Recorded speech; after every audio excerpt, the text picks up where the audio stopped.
Je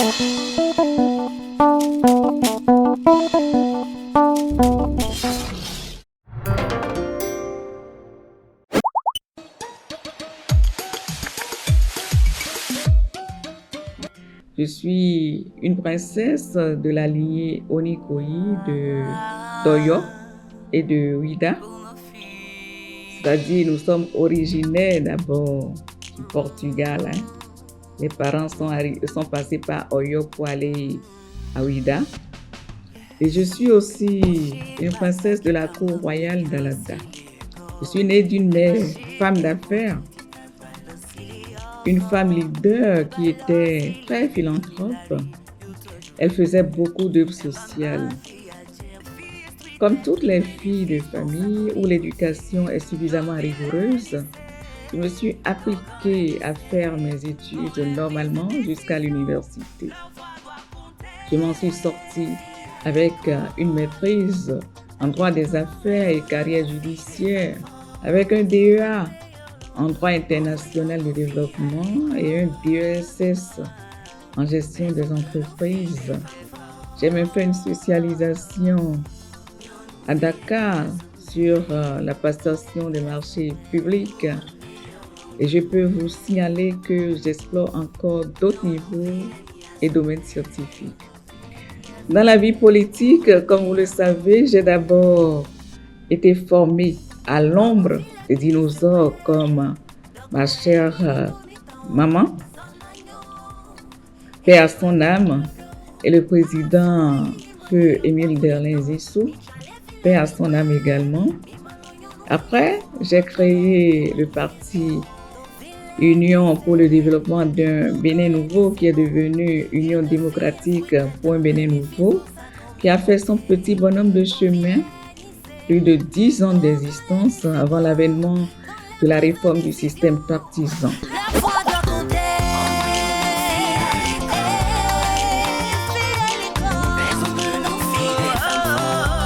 En politique, c'est d'abord que je n'ai pas choisi de m'y engager par accident. C'est vraiment parce que c'est une passion et le souci de défendre une cause noble. C'est donc un peu dans mon sang et je l'ai apprise auprès des gens futés. C'est aussi que je suis une femme de défi, une femme de challenge. J'adore la vérité, je ne recule pas devant les difficultés. Je travaille beaucoup à donner la preuve par les actes de ma crédibilité et de ma dignité. Quand vous êtes une femme qui promeut la vérité, il faut que vos comportements aillent avec. Cela vous rend crédible. Je pense que ce sont autant de facteurs qui font le terreau de ma réussite en politique.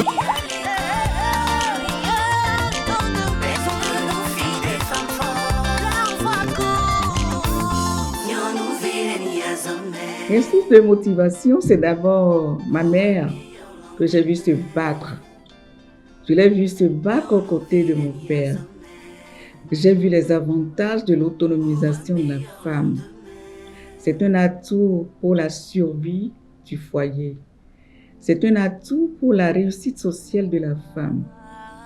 L'autre source de motivation dans mes actions, ce sont les injustices sociales faites à la femme, sans oublier d'autres cas d'injustice dont j'ai été moi-même victime dans l'espace public et politique. J'ai senti vraiment la nécessité d'agir pour contribuer à rétablir l'équilibre. Quand vous avez fait les mêmes études que les hommes, quand vous avez été dans les mêmes capacités intellectuelles face aux problèmes de la société, j'estime que la femme doit s'affirmer et faire autant et même plus que l'homme.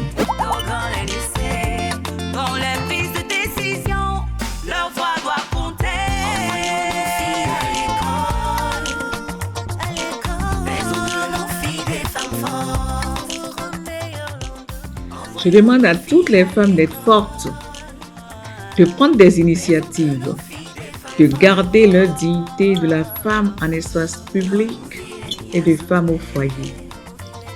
Comme je le martèle souvent, il faut qu'elles sortent de leur zone de confort. La femme doit se battre et montrer qu'elle peut beaucoup de choses, de grandes choses. Il n'y a que le mental fort, le travail bien fait, la détermination et la dignité qui permettent de renforcer son leadership. Et aujourd'hui, beaucoup d'études ont démontré que la place de la femme dans le processus de développement durable est primordiale. Il me paraît important que les femmes elles-mêmes en prennent conscience. Mon message à l'endroit des femmes et des jeunes filles, eh bien, comme je le disais tout à l'heure, c'est de leur dire que rien ne vous est donné gratuitement dans la vie.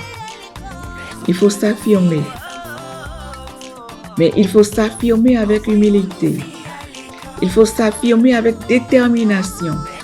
Il faut s'affirmer surtout avec dignité. Et je ne cesserai jamais de le marteler. Investissons dans l'éducation, la bonne éducation de nos enfants, particulièrement les filles. Ce faisant, nous aurions rendu service à l'humanité.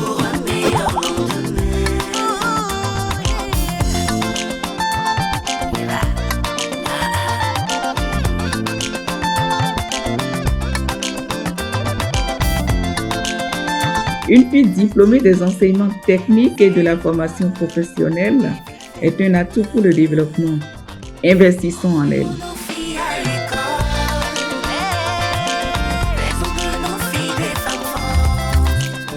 Thank you.